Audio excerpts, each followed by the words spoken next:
बड़े सियाने कह कर गए हैं कि जाने वाले दिन का आगाज़ चाहे कितने भी बुरे तरीके से हुआ हो, लेकिन आने वाले दिन का आगाज़ आपने करना है बहुत ही खुशदिली और ज़िंदा दिली के साथ। सबसे पहले सुबह ही सुबह उठकर जो आपने फ़्रेश होना है और अल्लाह ताला का शुक्र अदा करना है, इबादत करनी है खुशी और खुशू के साथ। आप किसी भी मज़हब के साथ ताल्लुक़ रखते हैं, अपने इबादत करें अपने मज़हब के मुताबिक और फिर अल्लाह ताला का शुक्र करते हुए बड़े अच्छे मूड के साथ जो है अपने दिन का आगाज़ कर लेना है। कल की नेगेटिव बातें या जो कुछ भी दिल दुखाने वाले मामलात हुए हैं उसे हमने अपने आज में शामिल नहीं करना है। कल की दुख तकलीफ़ हमने कल पे छोड़ देनी है और अपने आज को हमने बनाना है बहुत ज़्यादा खूबसूरत और करना है बड़े अच्छी तरह से अपने दिन का आगाज़। तो बिस्मिल्लाहिर्रहमानिर्रहीम, अस्सलामु अलैकुम। कैसे हैं आप सब? दुआ है कि आप सब शादबाद रहें, जहाँ रहें खुशबाश रहें। तो मेरे दिन का आगाज़ अल्हम्दुलिल्लाह हो चुका है, नाश्ता वगैरह हो गया है। आज भी एज़ यूजुअल 2-3 दिन के क्लिप्स हैं, क्योंकि इतने दिन का नागा हो जाता है ना, तो फिर सारे क्लिप्स को कंबाइन करके मैं अपना व्लॉग बना रही हूँ ताकि सब कुछ जो है जल्दी जल्दी कंप्लीट हो जाए और फिर रेगुलर होना स्टार्ट हो जाऊँ। अब ना काफ़ी दिन हो गए मुझे व्लॉगिंग किए हुए, तो रेगुलर एक व्लॉग बनाना, कंप्लीट व्लॉग बनाना मुझसे हो नहीं पा रहा है। तो ये छोटे छोटे क्लिप्स बना लेती हूँ और फिर इसे कंबाइन करके एक व्लॉग बना रही हूँ कि किसी तरह से तो मैं मतलब एक्टिव हो जाऊँ और अपनी रेगुलर रूटीन में आ जाऊँ। तो आप लोगों से फिर वही रिक्वेस्ट है कि मेरी साथ मेरी हिम्मत बनकर रहिएगा। मेरी हिम्मत जो है आप ही लोग हैं और आप लोगों की सपोर्ट ही मेरी हिम्मत है। तो फिर मेरे व्लॉग को जो है आप लोगों ने ढेर सारा प्यार देना है, वीडियो लाजमी लाइक करनी है, सब्सक्राइब अगर अभी तक आपने मेरा चैनल नहीं किया है तो प्लीज़ वो तो आपने मेरे कहने से पहले ही आपने सब्सक्राइब कर लेना, और अगर कर लिया है तो उसके लिए एडवांस में आपका बहुत बहुत दिल की गहराइयों से शुक्रिया। और लाइक करना है, कमेंट करना है और फैमिली फ्रेंड के साथ लाजमी शेयर करना है। 4-5 लोगों को तो आप शेयर कर ही दें। इस तरह से क्या है कि ज़्यादा से ज़्यादा लोगों तक मेरा व्लॉग जो है वो पहुँचेगा। और मेरे व्लॉग के साथ क्या कुछ हो चुका है पिछले व्लॉग के साथ, तो वो मैं आपको 2-3 वीडियोस में बता चुकी हूँ। कोई नए हैं अगर आ रहे हैं व्लॉग पर न्यू सब्सक्राइबर और वो जानना चाहते हैं कि ये सारा क्या मामला है, मैं क्या बात कर रही हूँ, तो उनसे यही रिक्वेस्ट है कि मेरी इसी व्लॉग पे पाकिस्तानी मॉम व्लॉग्स पे जो 2-3 वीडियो हैं उन्हें आप देखेंगे ना, तो आप लोगों को क्या मेरे साथ इंसिडेंट हुआ है वो सारा उन्हें समझ आ जाएगा, ठीक है। लेकिन आप लोगों से यही रिक्वेस्ट है कि आप लोगों ने चैनल को सब्सक्राइब लाजमी करना है और मेरी हर आने वाली वीडियो को कंप्लीट देखनी है, लाइक करना है, ढेर सारा प्यार देना है। एडवांस में ही थैंक यू सो मच। तो जनाब मुझे बाहर जाना है, नाश्ता पानी हमारा हो चुका है और उसके बाद जो है ना, क्योंकि गैस भी चली जाएगी, तो मैंने सोचा है कि सबसे पहले जो है मुझे खाना बना लेना चाहिए। तो उसके लिए जो है मैं यहाँ दाल चावल बना रही हूँ। चावल जो आप लोगों ने देखे हैं ना, वो सिस्टर जो है मेरी छोटी सिस्टर जिसके घर हम अभी लास्ट वीडियो में गए थे, उनके ना अपनी ज़मीनें हैं, तो वहाँ से वो चावल आए हैं। वो चावल ऐसे ही कि बहुत ज़्यादा लॉन्ग तो नहीं हो जाते हैं छोटे चावल ने, लेकिन हैं बड़े ही खुशबूदार, यानी कि जब बनाते हैं ना इतनी कोई खुशबू आ जाती है, पता चलता है कि हाँ घर में जो है ना चावल बने हुए हैं। तो आज मैंने चावल किस तरह से बनाए हैं कि मैंने इसे बॉईल करके इसका पानी निकाल दिया था और थोड़ा सा जो है ना मैं इसके ऊपर ऑयल डालूँगी और उसके बाद मैं इसे दम लगा दूँगी। बस ये इस तरह से सिंपल से मैंने बॉयल राइस बनाए हैं। और जो मलका मसूर होती है या जिसे खड़ी मसूर भी कहते हैं, वो छिलकों वाली दाल जो है वो बनाई है। वो बहुत ज़्यादा डिलीशियस लगती है, बड़ी ही मज़े की लगती है, लेकिन हाँ कम बनती है लेकिन लगती बहुत ही मज़े की है। तो उसे मैंने पहले प्रेशर दे लिया था और प्रेशर देने के बाद यानी कि जो भी नमक मिर्च टमाटर लहसुन अदरक सब डालकर उसे पका लिया था। और उसके बाद जो है ना उसको थोड़ा सा मैंने घोटने के साथ जो घोट लिया था ताकि और भी अच्छी मज़ेदार सी मैशी सी हो जाए। अच्छा ये दाल होती है ना, मलका मसूर की दाल, जितनी अच्छी घुटी हुई और गली हुई होती है ना, इसका टेस्ट इतना ही ज़्यादा निकल के आता है, मुझे ऐसा लगता है, और मुझे ये इस तरह से बहुत पसंद है। तड़का लगा दिया है। तड़के में मैंने ऑयल बहुत ज़्यादा नहीं डाला है। कुछ दिन के लिए, कुछ टाइम के लिए हम डाइट कॉन्शियस भी हो जाते हैं सुबह में पराठे खाते हैं और शाम में जो है ना हम डाइट पर चले जाते हैं।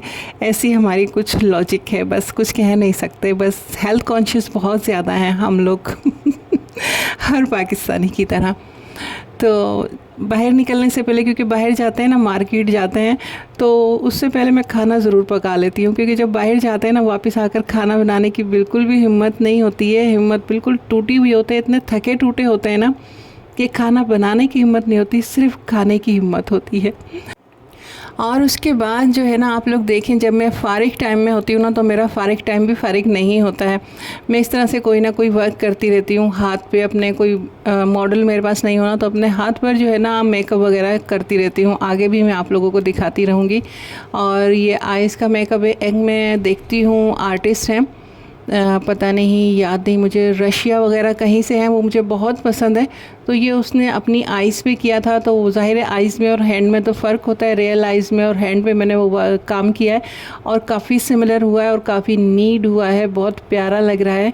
लेकिन ज़ाहिर है आइज़ में और हैंड में फ़र्क आता है, और फिर कुछ फ़िल्टर्स का भी कमाल होता है। और यहाँ पर जो है बिल्कुल ऐसी रियल, जिस तरह से मैं वीडियो बना रही हूँ, ये उसी तरह से है।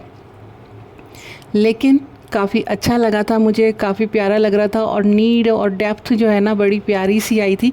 तो फिर मैंने सोचा कि इससे जो है ना थोड़ा सा कैप्चर कर लूँ। बनाते वक्त मैंने वीडियो नहीं बनाई क्योंकि टाइम लगता है ना। ऐसा नहीं है कि एकदम मैं करने बैठी और बिल्कुल नीट तरीके से मैंने तैयार कर ली, हाँ ख़राब भी हो जाती है, साफ़ करते हैं फिर दोबारा बनाते हैं, इस तरह से काफ़ी टाइम लगता है।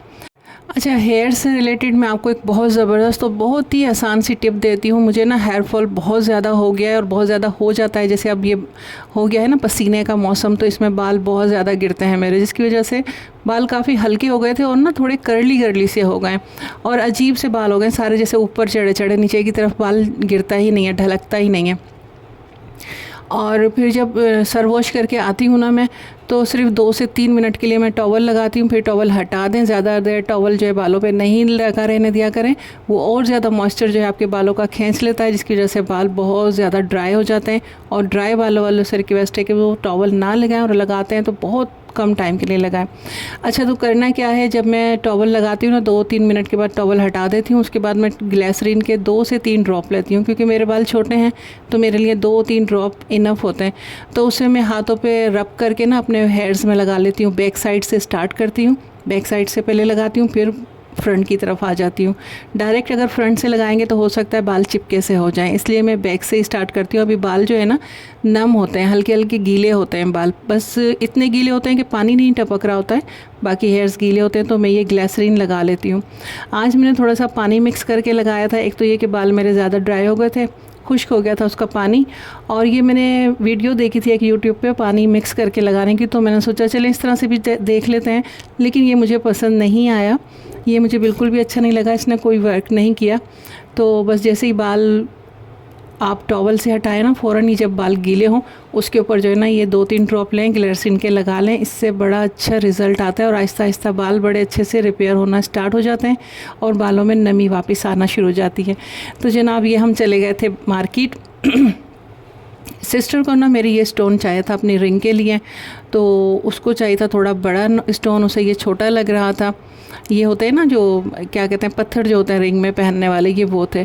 तो फिर वो काम नहीं बना, हम वापस आ गए। और जब वापस आ रहे थे ना, तो ये स्ट्रीट मुझे इतनी कोई खूबसूरत लग रही थी ना कि दिल चाह रहा था कि बस यहीं पर ही खड़े रहें। देखिए कुछ लोग कितनी खूबसूरती से जो है ना अपनी स्ट्रीट को जो है तैयार करते हैं, यानी कि बनाते तो अपने घर के बाहर ही हैं, लेकिन इसकी वजह से पूरी गली कितनी खूबसूरत हो जाती है। अगर सब लोग मिलकर इस तरह से करें, हर कोई अपने घर के बाहर जो है ना इस तरह से खूबसूरती का, उसकी सफाई का ख्याल रखें, तो कितना प्यारा हो जाएगा। हम सभी अपने घर को तो बहुत अच्छे से साफ़ कर लेते हैं, चमका धमका लेते हैं, लेकिन बाहर का ख्याल नहीं रखते हैं और भूल जाते हैं कि बाहर जो गलियां हैं ना वो भी हमारे अपने ही मुल्क की हैं और हमारी अपनी ही शनाख्त हैं। जितना अच्छा सफाई का ख्याल रखा जाएगा, जितनी हरियाली की जाएगी, दरख्त लगाए जाएंगे, इतना ही हर मौसम अपने टाइम पे आएगा और बीमारियों में भी बहुत ज़्यादा कमी आएगी। काश कि हम इस चीज़ को सीरियस ले लें और अच्छे से इस पर काम करें। आज के इस खूबसूरत पैगाम के साथ ही दीजिए इजाज़त।